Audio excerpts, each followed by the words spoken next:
When I moved here to Texas, they told me, we had snakes here. And I'm okay with snakes, but this is a little more than that. A man in Albany was having trouble with his cable reception a couple hours west of Fort Worth. So crawled under his house, spotted a few rattlesnakes. And when he brought in a snake removal team, well, they found way more than a few.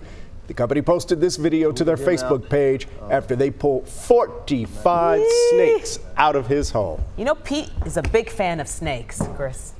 Dead